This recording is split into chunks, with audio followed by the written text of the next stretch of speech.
2024 में आईएएस बनना चाहते हो? तैयारी स्टार्ट कर दी है, लेकिन पहले ये तो बताओ कि आप यूपीएससी वर्दी हो भी कि नहीं।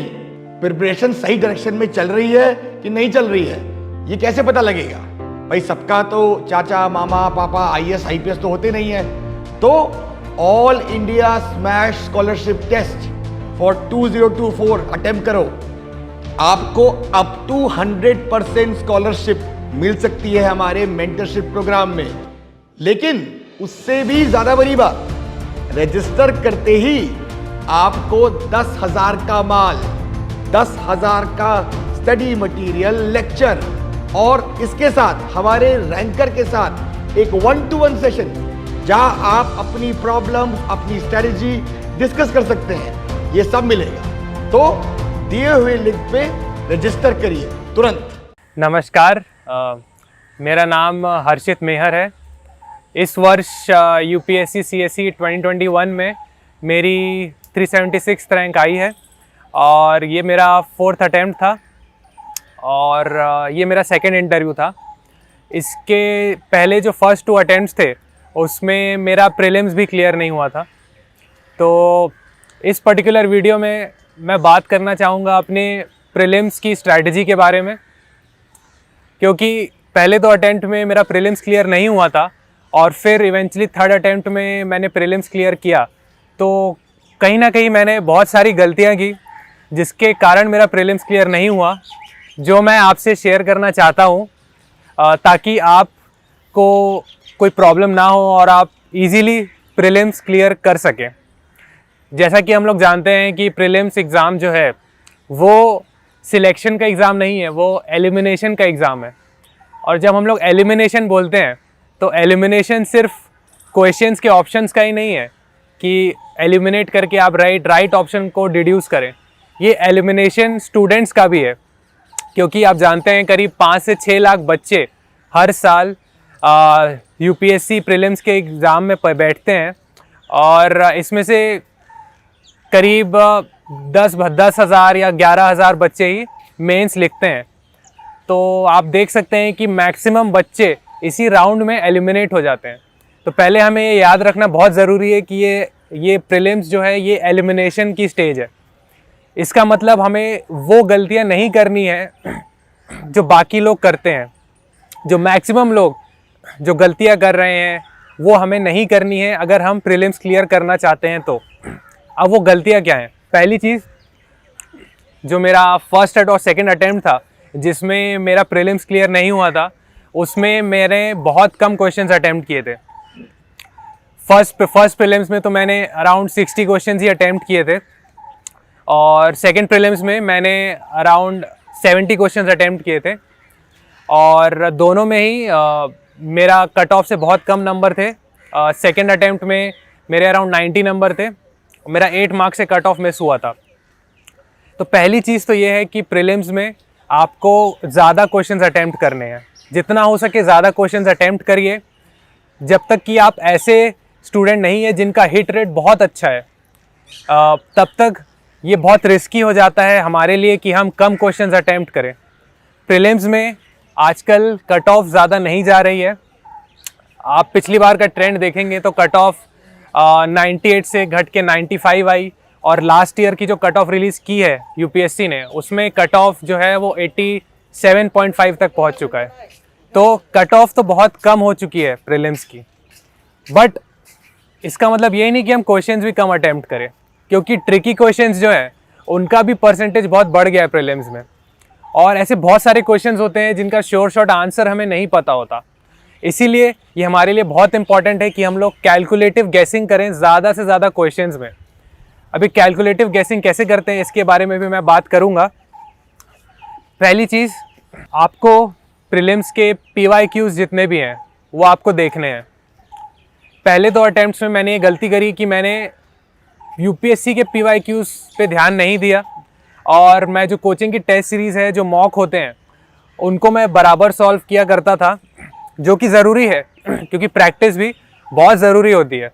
बट आपको पता होना चाहिए कि आप यूपीएससी का प्रीलिम्स दे रहे हैं और यूपीएससी की डिमांड क्या है ये आप तभी जान सकते हैं जब आप उसका प्रीलिम्स के पुराने पेपर आप देखेंगे। आपको ये पता होना चाहिए कि यूपीएससी जो है वो कौन से एरिया से क्वेश्चंस पूछता है, क्यों पूछता है, फ्रीक्वेंटली आस्क्ड क्वेश्चंस कौन से हैं, ऑप्शंस कैसे सेट करता है। उसके बाद ही आप एक कैलकुलेटिव गेसिंग पावर खुद में डेवलप कर पाएंगे।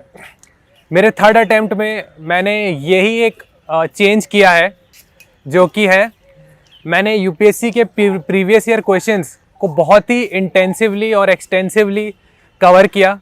जो पुराने 10 साल के पेपर थे, मैंने 2011 से लेके 2020 तक, 2021 तक पूरे पेपर मैंने एनालाइज किए और मैंने उसमें समझा कि यूपीएससी कौन से एरिया से क्वेश्चन पूछता है और कैसे ऑप्शन सेट करता है।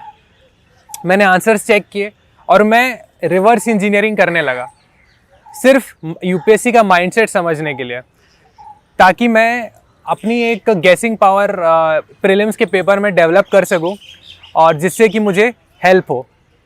इसके लिए मैं स्पेशली बोलना चाहूँगा कि अंशुमन राजहांस सर हैं, जो कि इंडियन फॉरेस्ट सर्विस 2018 एग्ज़ाम में उनका ऑल इंडिया रैंक 11th आई थी। उनके मैंने वीडियोस फॉलो किए और उन्होंने बहुत ही इंटरेस्टिंग टिप्स और ट्रिक्स बताए, जो कि मैं आपको रिकमेंड करूँगा। यूट्यूब में वो अवेलेबल हैं, आप उनको देखिए। उनसे मुझे बहुत ज़्यादा हेल्प मिली यूपीएससी प्रीलिम्स थर्ड अटेम्प्ट में क्लियर करने के लिए। इसके अलावा मैं एक और चीज़ बताना चाहूँगा कि थर्ड अटेम्प्ट में आपको पता है कि कोविड वेव आई थी, कोविड की फर्स्ट वेव आई थी और यूपीएससी एग्ज़ाम 31 मई को था, जो कि पोस्टपोन होके अक्टूबर में हो गया। तो बहुत ज़्यादा टाइम हमारे पास था, तो इस टाइम का मैंने बेटर यूटिलाइजेशन किया और करीब 5 से 6 महीना मैंने प्रीलिम्स को डेडिकेट किए, क्योंकि प्रीलिम्स ही मेरा वीक पॉइंट था। 2 अटेम्प्ट मेरा प्रीलिम्स क्लियर नहीं हुआ था, तो इसीलिए मैंने एक्सटेंसिवली 5-6 महीना प्रीलिम्स के लिए पढ़ा। मैंने करीब 70 मॉक टेस्ट्स सॉल्व किए, मैंने विजन के सॉल्व किए, मैंने वाजीराम के सॉल्व किए, मैंने इनसाइट्स के सॉल्व किए और मैंने फोकस किया कि मैं उनको सारे टेस्ट जो हैं उनको एटलीस्ट 3 टाइम्स मैं रिवाइज़ कर सकूं और अगर हो सके तो उनमें से जो मोस्ट इम्पॉर्टेंट पॉइंट्स हैं उनको मैं अलग से नोट बना के रख लूं, ताकि मैं उनको और फ्रीक्वेंटली रिवाइज़ कर सकूं। थर्ड अटेम्प्ट में मेरा प्रीलिम्स क्लियर होने के पीछे मेन रीजंस थे कि मैंने बहुत ज़्यादा टाइम प्रीलिम्स को दिया, मैंने बहुत सारे मॉक टेस्ट्स किए, मैंने टिप्स और ट्रिक्स के बारे में सीखा यूपीएससी के, और मोस्ट इम्पॉर्टेंटली मैंने जो PYQs है प्रीलिम्स के उनको मैंने एक्सटेंसिवली स्टडी किया और एनालाइज किया। मैं आपको थोड़ा सा बताना चाहूँगा कि जो यूपीएससी प्रीलिम्स के PYQs है उनको आप कैसे स्टडी कर सकते हैं, जैसा मैंने किया। हम जनरली देखते हैं पेपर तो हमें आंसर्स पता होते हैं। जैसे अगर मैं 2015 का यूपीएससी प्रीलिम्स उठाऊँ और तो उसके आंसर्स हमें पता होंगे, क्योंकि काफ़ी कुछ हम उसे नॉलेज पॉइंट ऑफ व्यू से देखने लगते हैं। पर मैं ये कहना चाहूँगा कि सिर्फ नॉलेज पॉइंट ऑफ व्यू से आप यूपीएससी PYQs को मत देखिए। आप इन प्रीलिम्स के PYQs को एज माइंडसेट बिल्डिंग एक्सरसाइज देखिए। आप ये देखिए कि नॉलेज तो ठीक है, लेकिन उसमें बहुत सारे क्वेश्चंस ऐसे होंगे जो रैंडम होंगे, जो ऐसी जगह से आते होंगे जो मैक्सिमम लोग को नहीं आते, फिर भी उनको कैसे सॉल्व करना है। ये जो एक माइंडसेट है, आप इसको डेवलप करने के पर्पस से आप PYQs को देखिए, क्योंकि मेन प्रीलिम्स के एग्ज़ाम में आपको ज़्यादा टाइम नहीं मिलेगा। आपको पता होगा कि जो नॉलेज बेस्ड क्वेश्चंस आते हैं प्रीलिम्स में वो हार्डली 30 to 40% ही होते हैं। बाकी जो आपका जो अटेम्प्ट रेट है आपको 80-90% तक लेके जाना है, तो उसके लिए बहुत इंपॉर्टेंट है कि आप वो माइंडसेट डेवलप करिए कैलकुलेटिव गेसिंग का। उसके लिए आप जो मैंने कहा PYQs को एनालाइज करिए और देखिए कि कैसे ऑप्शंस यूपीएससी सेट करता है, और कैसे अगर आप सोचेंगे तो आपका ऑप्शन सही होने के चांसेस बढ़ जाएंगे। तो इन सब के कॉम्बिनेशन से मैंने थर्ड अटेम्प्ट में प्रीलिम्स क्लियर किया। मैं एक और इंटरेस्टिंग चीज़ आपसे शेयर करना चाहता हूँ। थर्ड अटेम्प्ट के बाद मैंने इंटरव्यू दिया और इंटरव्यू में मेरा फाइनल लिस्ट में सिलेक्शन नहीं आया। तो 24 सितंबर 2021 को रिज़ल्ट आया था यूपीएससी CSE 2020 का, जिसमें मेरा सिलेक्शन नहीं हुआ था। तो उसके 2 वीक बाद अराउंड 10 अक्टूबर 2021 को प्रीलिम्स था 2021 एग्ज़ाम का। तो सिर्फ हार्डली 2 हफ्ते बचे थे और मैं सच बताऊं तो मैं अटेम्प्ट नहीं देने वाला था, क्योंकि मुझे लगा कि जहां मैंने फर्स्ट टाइम प्रीलिम्स क्लियर किया उसमें मैंने 5 से 6 महीना डेडिकेट किया था, तो मैं कैसे 2 हफ्तों में प्रीलिम्स फिर से क्लियर कर सकता हूं।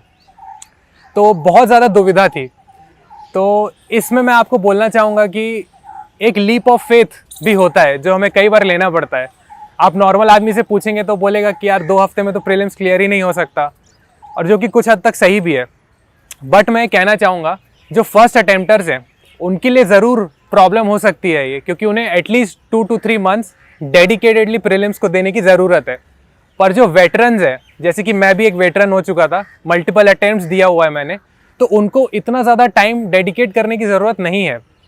आप जो भी टाइम आपके पास है, मैं ये नहीं कह रहा कि आप 2 ही हफ्ता में पढ़िए, बट एटलीस्ट जो वेटरन्स हैं वो 1 मंथ डेडिकेटेडली प्रीलिम्स को देकर भी प्रीलिम्स क्लियर कर सकते हैं। और जो 4th अटेम्प्ट मैंने दिया तो उसमें मैंने बहुत ज़्यादा मोटिवेशन अपने पेरेंट्स से डिराइव किया। उन्होंने मुझे मोटिवेट किया कि तुम एटलीस्ट एग्ज़ाम दो प्रीलिम्स का, भले तुम्हारे पास टाइम कम हो, और रिज़ल्ट जो आए वो बात की बात है।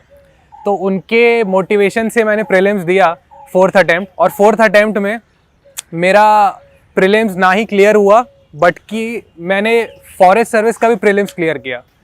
तो ये मेरे लिए बहुत ही ज़्यादा सरप्राइजिंग था कि सिर्फ 2 हफ्ते पढ़ के मैंने दोनों, जो सिविल सर्विस का कट ऑफ है और फॉरेस्ट सर्विस का कट ऑफ है, दोनों का प्रीलिम्स कट ऑफ क्लियर किया। और मैं इसमें बोलना चाहूँगा कि ये सिर्फ 2 हफ्ते की पढ़ाई नहीं थी, ये पहले का जो मैं 3 साल से पूरा पढ़ रहा था उन सब का एक कंबाइंड इफेक्ट था जो कि इस रिज़ल्ट में मुझे दिखा। तो प्रीलिम्स के लिए ब्रॉडली मैं यही बोलना चाहूँगा कि आप ज़्यादा से ज़्यादा क्वेश्चंस अटेम्प्ट करिए, यूपीएससी पीवाईक्यूज़ को बहुत अच्छे से एनालाइज करिए। करंट अफेयर्स प्रीलिम्स में मेरे हिसाब से उतने ज़्यादा आउटपुट गिविंग नहीं है, क्योंकि कई बार करंट अफेयर्स से बहुत रैंडम क्वेश्चंस आ जाते हैं और उसके लिए आप मल्टीपल मैगजीन्स या मल्टीपल न्यूज़पेपर्स पढ़ें, वो भी फिजिबल नहीं होता। तो इसीलिए मैं कहना चाहूँगा करंट अफेयर्स को नया ध्यान देते हुए आप स्टैटिक पोर्शन जो है प्रीलिम्स का उस पर ज़्यादा फोकस करिए। जो आपका पॉलिटी है, आपका इकोनॉमी है, इन्वायरमेंट है, ज्योग्राफी है, ये जो कोर सब्जेक्ट्स हैं स्टैटिक के, इनकी जो आप बेसिक बुक्स हैं वो आप अच्छे से पढ़ लीजिए। जैसे लक्ष्मीकांत हो गई, या फिर 12th की एनसीईआरटी हो गई इकोनॉमी के लिए, या ज्योग्राफी के लिए आपने एनसीईआरटीज़ पढ़ ली 11th 12th की, इन्वायरमेंट के लिए आपने शंकर आईएएस पढ़ ली। जो भी आप सोर्स पढ़ रहे हैं वो स्टैटिक सोर्स आप मल्टीपल टाइम्स रिवाइज करिए, स्पेशली प्रीलिम्स के लिए, क्योंकि प्रीलिम्स में स्टैटिक क्वेश्चंस जो आएंगे 30 और 40%, उसमें आपको इंश्योर करना पड़ेगा कि आपका हिट रेट मोर देन 95% हो, या एटलीस्ट 90% से ज़्यादा हो, ताकि आप उसमें ज़्यादा से ज़्यादा स्कोर कर पाएँ और बाकी का जो एरिया है वो आप कैलकुलेटिव गेसिंग से कवर कर पाएँ। तो ये थी मेरी कुछ स्ट्रैटेजी प्रीलिम्स से रिलेटेड।